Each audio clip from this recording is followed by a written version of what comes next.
You're listening to the Whole Hog Sports Podcast.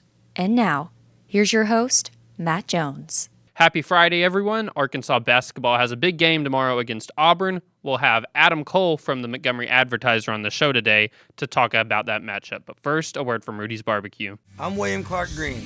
Been chasing songs all over this great country for years now. It's been a blast, but the road will wear you out. Good food makes it better.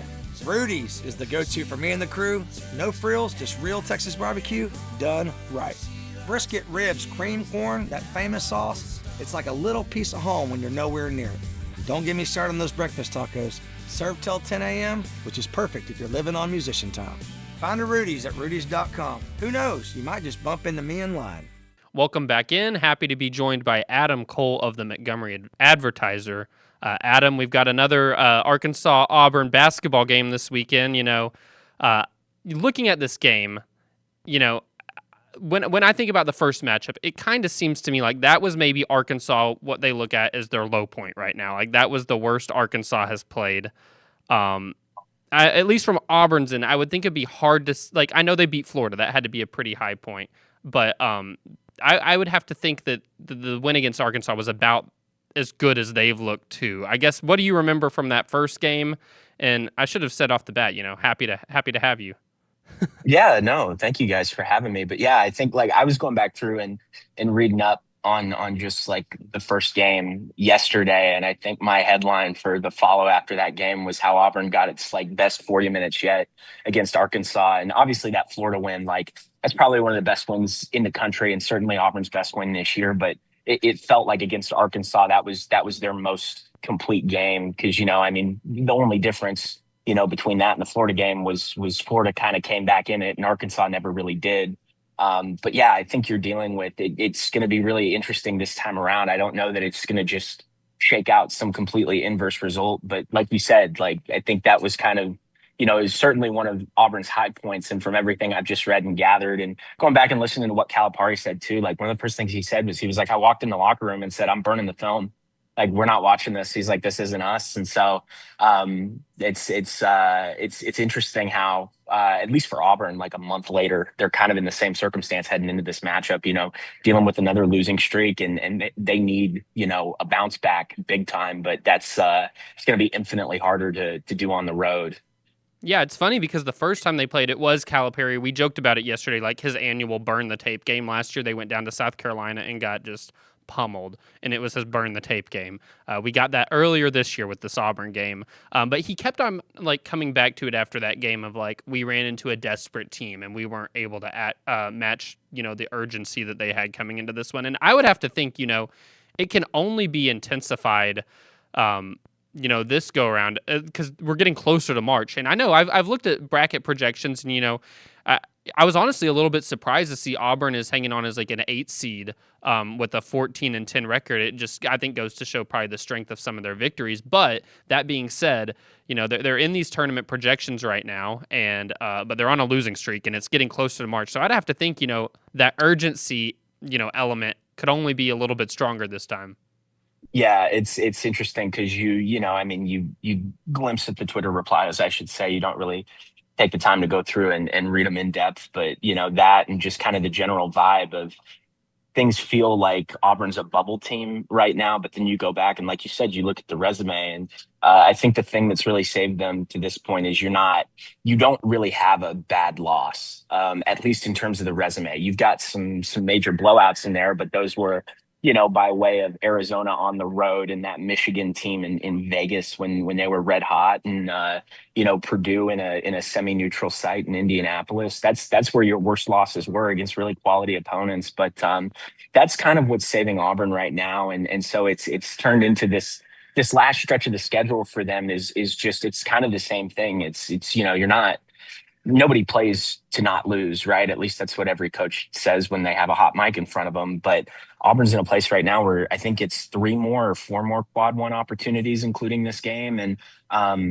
those will be tough because it's you've got this, then you've got on the road at Alabama to end the year. You're hosting Kentucky, and then I think right now it's teetering on the edge, but I think technically they go to Oklahoma, and I think that's technically a quad one opportunity. And so it'd be great to steal a couple of those. Like Auburn could absolutely benefit from that. But the most important thing is, I think a road trip to Mississippi State, hosting Ole Miss. You play LSU in there too. It's just you can't lose those games that you're not expected to lose for them. But the good news is, like you said, I mean their resume holds up. It's funny. We were looking back. I think it was 2 years ago, 2 or 3 years ago. Auburn was in about the same line of an 8-9 seed and made it into the tournament. Only had one quad one win. They were like 1-9 in quad one games, and they still managed to get that high of a seed. And right now, I think Auburn's sitting at 4 quad one wins. So like the resume is you're right in the field, but the important thing is just making sure that you maintain the average down the stretch. So maybe it's not another quad one win, but at the very least, like you can't lose to these teams that are in the cellar of the SEC right now for sure.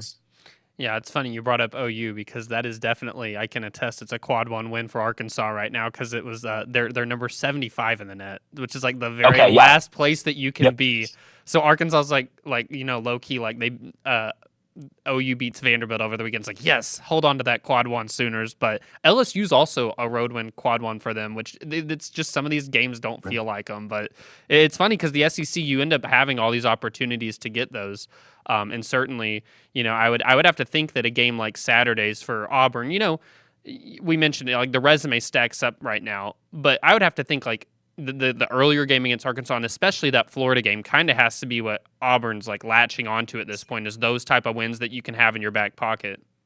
That Florida game is not sure the best way to sum it up because it's not the only, I mean, like you mentioned, that first Arkansas game, the NC State game. And I mean, even what they did against Texas, coming back from down 14, I mean, there are a lot of confidence instilling wins right now. But what that Florida win did for this, not only like this team, but this program entering just kind of a new era. I know I'm really going inside baseball on the Auburn side of this, but like, they had not beaten Florida on the road in 30 years. And I think Bruce Pearl was 0-6 in that building. And to go in there and do what they did, I think surprised a lot of people. And they may not say it surprised themselves, but I'm sure there was a degree of that, that you were able to go down there and handle that. So, these quad one games this weekend in particular, I mean, if you can go in there and sweep Arkansas, like, obviously you can't lose to the Mississippi States and the LSUs and the Ole Misses, but like, I think that does a lot to just like that would do a lot to solidify Auburn's place in the field. If they could say, look, we swept this Arkansas team this year, they really need one of those quad one opportunities to avoid any of the just anxiety and wondering of, okay, like, where do we sit in all of this, if we sit in it at all? Yeah, you talked about, just kind of the new era of Auburn basketball. I'm just curious if we can even backtrack a little bit to, where the baton was passed from Bruce to Stephen Pearl. Like, was that a well-kept secret? Did it shock everybody? Like, how was that on your end, having been there? That's a good question because when it happened, I think it was a surprise for everybody, just the sheer timing of it. I mean, it was the first day of practices. I think at that point we were all like, there had been a question of, okay, is Bruce Pearl coming back this year? But it wasn't, it wasn't what dominated the headlines of that program coming out of, the Final Four last year. And with how much time passed, it just kind of seemed like, okay, this is lingering in the air, but it's been so long and then it happened. So it was certainly a surprise that it happened when it did.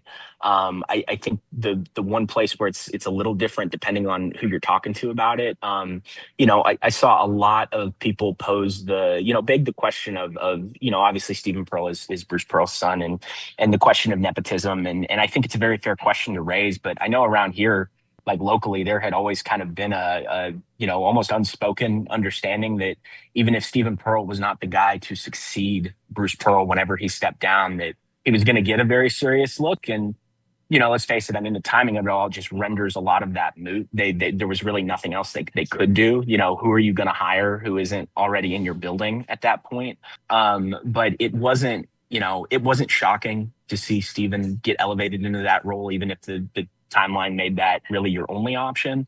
But I also I don't know. I think a lot of fans are frustrated right now. I mean, especially just considering they're in the middle of a 3-game losing streak. It's their longest losing streak this year, and I've been a little surprised by that, though, the amount of frustration that I've seen, especially with just this roster.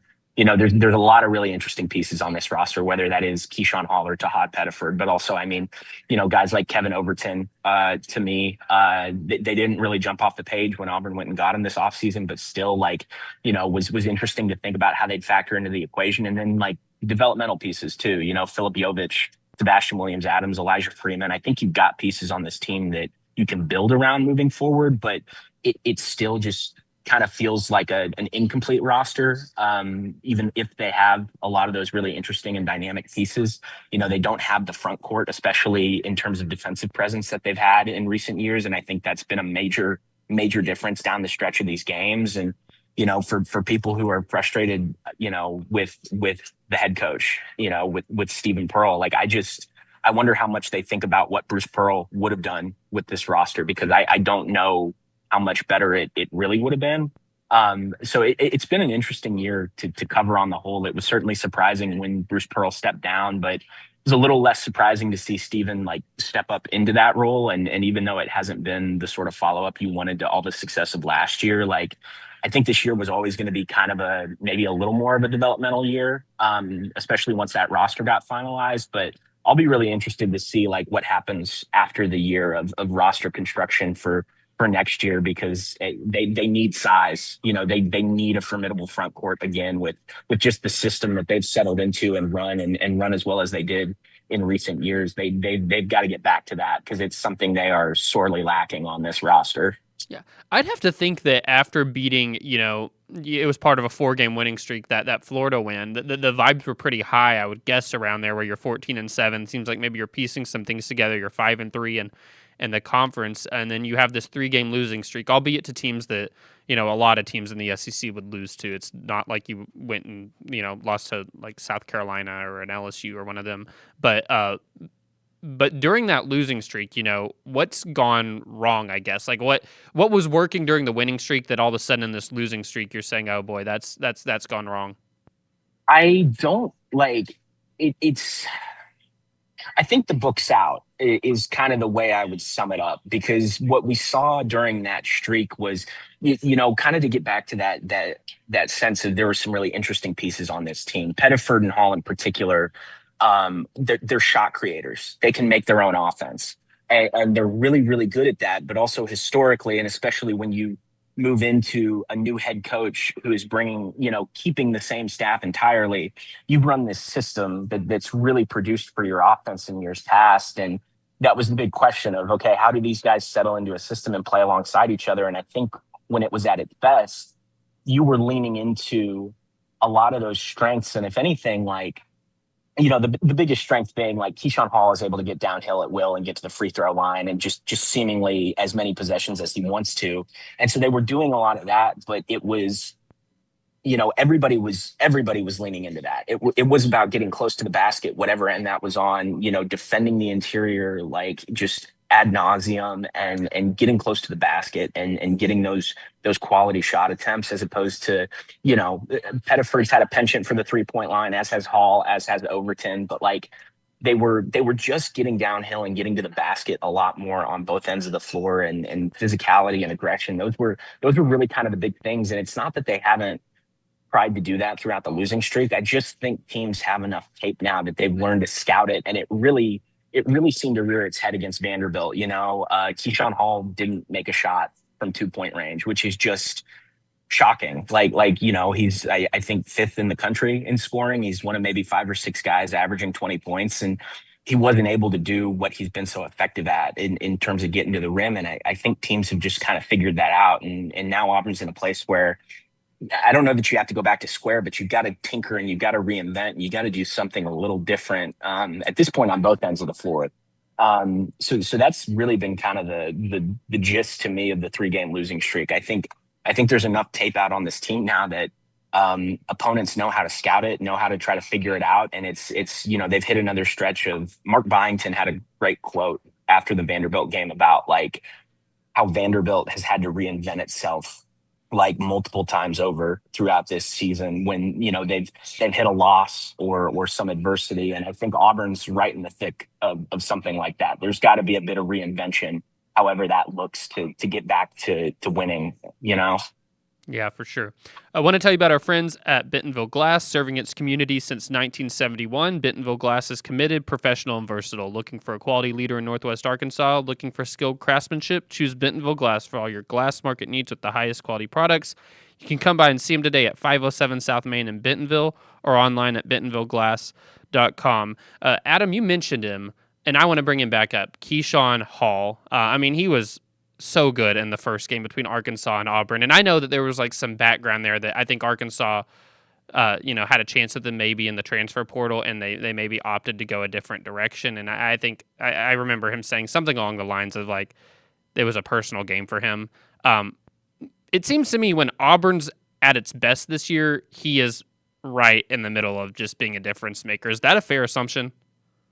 Yeah, it certainly is. I mean, when you've got a guy who's averaging, like I said, 20 points a game, like that is just a big difference. And, it was significant against Vanderbilt, the latest loss in this streak, because he got a technical foul just before like the halfway point of the second half, and went to the bench after that, and didn't come back. And, a lot of people were like, did Keyshawn Hall get benched because of this technical? But you go look at it, and like he stayed in the game for a couple more minutes after that. I think he hit a three, got a rebound and assist both. And it wasn't so much about like this technical foul or whatever he may or may not have said. It was the fact that like Auburn wasn't doing anything defensively, and then they took him out of the game and brought in Elijah Freeman, and Vanderbilt had a 14-point lead, and they cut it all the way down to 4. And so Stephen Pearl's talked about it. It had a lot more to do with what he was or really wasn't doing on the defensive end when they were on the floor, and kind of, again, this guy who's able to be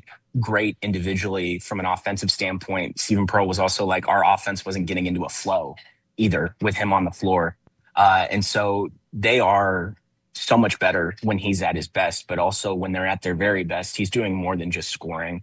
Really early on in the year, there were a few games where they were getting handled on the boards. I think it was some of those Michigan, Arizona games where that kind of stuff just inevitably happens. But Stephen Pearl used it as a talking point of like, we've got to get to the glass more. And, Keyshawn Hall had a run there where he was, I think averaging near a double-double for like a few games at the very least, because he was just attacking the glass as much as he was trying to score at the glass too. And so when they're at their best, he's a lot of times a very big focal point in that. But when they're at their absolute best, he's doing a lot more than just scoring. And that's something that like he's got to get back to this weekend in Fayetteville. And you go look at the box scores. We were talking about this the other day. He's not somebody who like, I think he's only had one multi-game stretch this year where like he scored less points in the next game after like not reaching his season average. He's not a guy who really stays down, at least offensively. But I'll be interested to see just like what his role is this weekend, because I don't know that you're going to suddenly play your leading scorer significantly less minutes, but like I think you're going to need to see something different out of him, whatever that looks like. And so I'll be glued to that to see what exactly that is. One of the storylines on the Arkansas end, at least going into this, is that Arkansas has been without DJ Wagner and Carter Knox for a pair of games in a row now, and Malik Ewan got popped in the face down at LSU and had to get stitches on, I think that was Tuesday night, the Knights run together. So Arkansas is down to, say all three of those players don't play, or maybe you get one of them back. It's probably a 6 or 7 man rotation for Saturday's game. So what does the depth look like for Auburn? How deep do they go? What is the rotations like?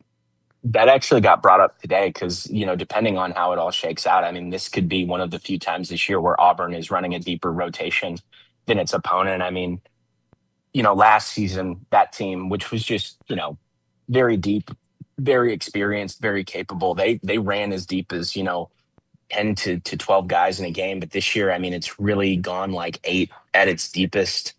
Things haven't really worked out with Caden Magwood. He was I think a top 100 recruit, certainly a blue chip from Overtime Elite. And He hasn't really found his way into the rotation. They've been playing Blake Michalek, who's a walk-on guard, kind of at like the reserve point guard spot. But over the last couple games, they've kind of made some switches there as far as their rotation goes. Kevin Overton has moved over to playing some point.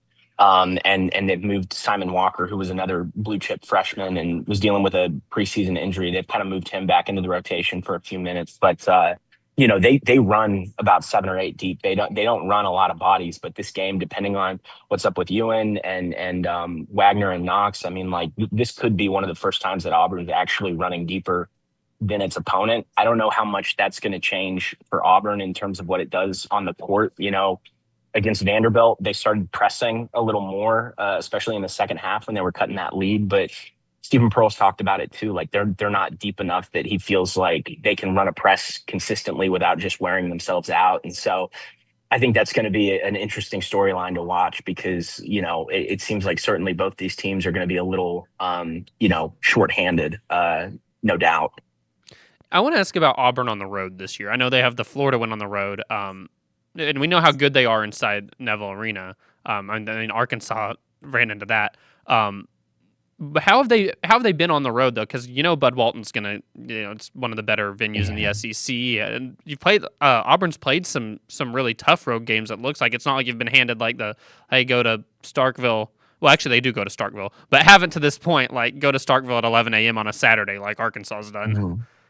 Yeah, no, they've been, I don't know what the average line is for like, a solid effort on the road, but away from Neville on the whole, neutral and away, I think they're 5-7, and in true road games are 2-4.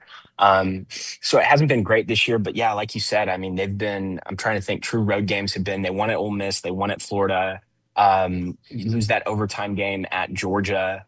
But it hasn't been like you said. I mean, it's been a lot of top 2 quad opportunities on the road, and I mean that's been an interesting thing about this team. It's funny, people keep drawing parallels to like the football season of how things feel snake bit. The officiating, because I'll just say Texas A&M and leave it at that. But like one thing too that like if you want to make that comp to Hugh Freeze's last football team here is like, with the exception of playing the powerhouses in the country right now, the Michigans, the Arizonas, like pretty much every other loss, including, like the Houston game really early in the year when Houston was ranked number 1 nationally, have been close.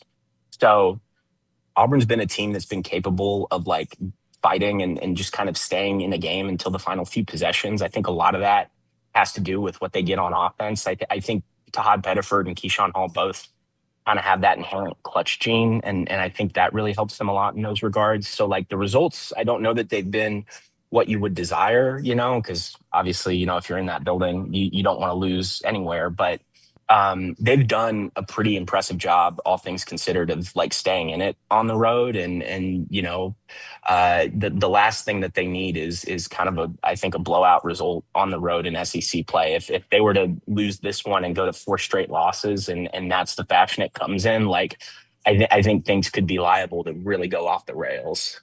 Adam, it's funny that you brought up, making a football parallel because, that's just, I feel like every SEC program, like it's like all the sports are everything. Like everybody that watches football, watches basketball, watches baseball, all that.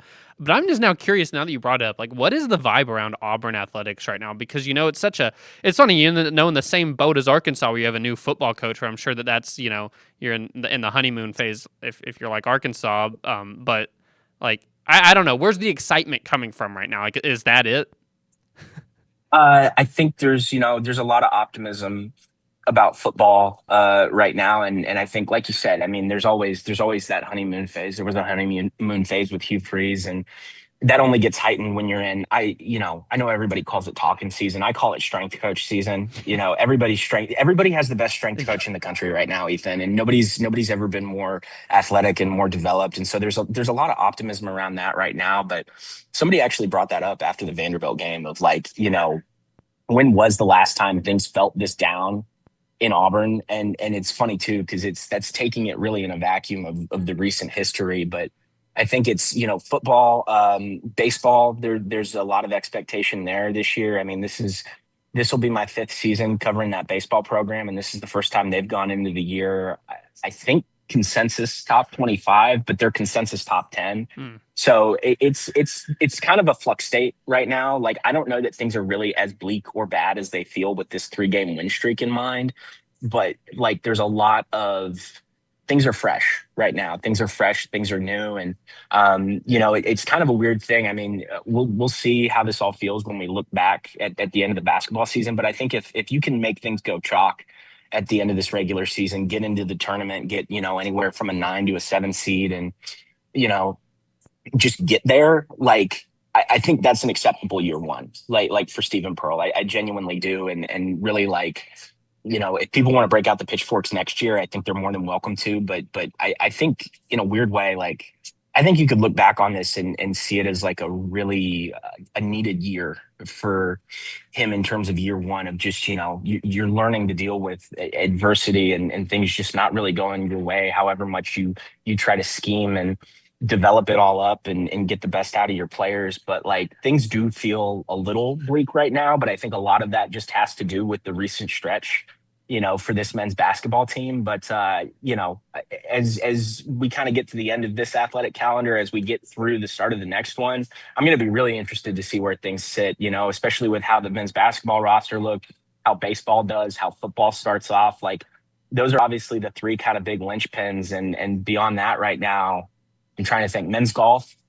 People love, like, that's been a really big thing. Jackson Coyven. If you don't know Jackson Coyven, that's a name to start knowing, because I started covering him when he was a true freshman and they won a national championship. I think that was 2 years ago. And it was like, could this guy reach a point of Tiger Woods level success professionally? He's already got a PGA Tour card, and in their last event, I think that was last weekend, he bested a college record that was set by Tiger Woods when he was at Stanford. So that's where a lot of the excitement is right now, is men's golf. But no, it's kind of an interesting flux state right now. I know that was a lot of rambling and getting into the weeds, but no, a little bleak right now, but I imagine a little more time, things will even out. No, I appreciate the ramble. It just was a thought that crossed my mind yesterday. I was like, Auburn's in kind of a weird state right now. Just I thought like it's a little bit of transition everywhere. I would have to assume. Yeah. For Auburn, I would have to think it's also a weird dynamic that Bruce Pearl, like, you're transitioning from father to son, and it's like if Stephen Pearl was having this year one whenever Bruce Pearl had his year one, I'm sure it would be like, oh, look at the basketball program. It's just Bruce Pearl set the bar so high, I would have to think. Yeah. Yeah, and that's kind of going back to that hire, like every coaching hire is a dice roll, right? It's a gamble inherently. And Auburn, I think, had 1 of 2 bets it could make with whoever they were going to hire. And it was anybody on the outside or Stephen Pearl. And you're either going with somebody who's bringing in a whole new culture and going away from everything that had made you successful for the last 11 years, or you're elevating the guy who had been the associate head coach for the last 2 or 3 years, had been, yes, like on his father's staff, the whole time. But you could also go with somebody who has seen it built up and knows the system and knows this place and would have the staff in place too, that has also seen all of that. And I think they took the safer gamble, but you're right. If Stephen Pearl's year one came at the same time, if it was Stephen instead of Bruce that they hired way back when, and Stephen Pearl had an identical year one, I think everybody would be delighted with that, because Auburn basketball hadn't been to 2 Final Fours yet, or hadn't won. I forget the number of SEC championships between regular season and the tournament, but they hadn't had that success. And so, yeah, Bruce Pearl set a very, very high bar for a program and a fan base that isn't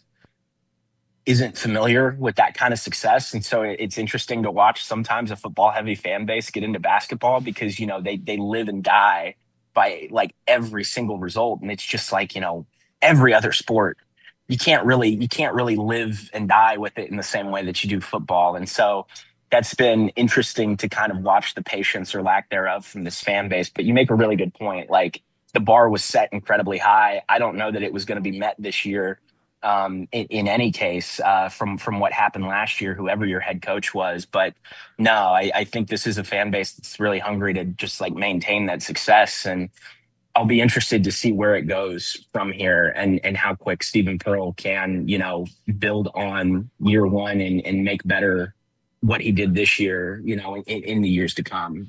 No, it is. That was funny. It is funny whenever there's like a football-rich school that starts to hop on the basketball train, or you've got in Indiana's case, a basketball traditional powerhouse that's now all about football. It's just funny to see how the success of those sports can totally sway a fan base and its affections. Adam, we'll end on this. Arkansas-Auburn. Keys to the game. You think Auburn wins if they do this? Auburn loses if they do this? I think the two things, and the two things that I would look at for Auburn, if they win, if you want to classify it as defensive step up, just taking a jump on that end from what we've seen over the last couple games in particular. I forget where Arkansas sits in terms of like offensive efficiency rating. I think it's near the top, they're in pretty the country. high. Yeah. And that's where, Alabama, I think, was number 2 coming in here, and Vanderbilt was, I think, 12th. And so, they've been playing really good offenses these last 2 games. But, after the Vanderbilt game, I mean, Stephen Pearl talked about it, and he said it wasn't a lack of effort. I think we just didn't execute in the way that we needed to. And that's on me, to make sure that I'm getting it through to these guys and scouting them up to put them in the best position possible. And so you're going to need better, I guess, execution on the defensive end. And then I think something that really would just really set them over the top is what they do, obviously, on the other end of the floor. But you've seen Tahad Pettiford kind of take a jump over the last 2 games. He's had 2 consecutive 20-point games, and he's shot a lot better from the floor, which he'd been struggling to do early on, but he's starting to get downhill a lot more. And Tahad's a small kid, but he's got this really impressive ability to drive, as does Keyshawn Hall. And if you can get those 2 guys going, I think it just would open up your offense so much. Kevin Overton too has been great from distance the last 2 games. I think he's shooting 50%. And I think if you can weigh on those 2 anchors and get, drive the lane, get to the line, I think it would open up a lot for your offense. And so those are kind of the 2 things I'm looking at. Like if they win, I think you're going to see a much more fluid, cohesive offense. And, I think it would be that or the same sort of thing on the other end of the floor. If they lose, I'd look at the glass as a really big thing. That's always been just sort of a linchpin in their success, is how well they're able to rebound. I forget what the margin was in this first matchup, but Auburn has really been shockingly gangbusters on the glass. And if they can't impact the game there, and they struggle in those other 2 regards that I talked about, like it's going to be really, really difficult to pull out a win. So those are kind of the 3 things I'm looking at. Adam, tell people where they can find your work.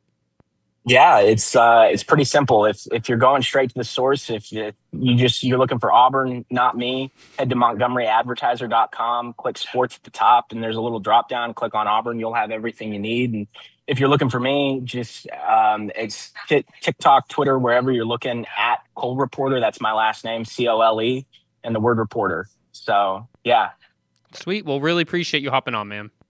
Yeah, awesome. Thanks for having me, guys. Yeah, and we'll be back with another show on Monday. We'll have a lot to recap between the basketball game over the weekend, baseball's at the College Showdown. Until then, you can read all of our coverage over at wholehogsports.com. Hope you have a great weekend, everyone.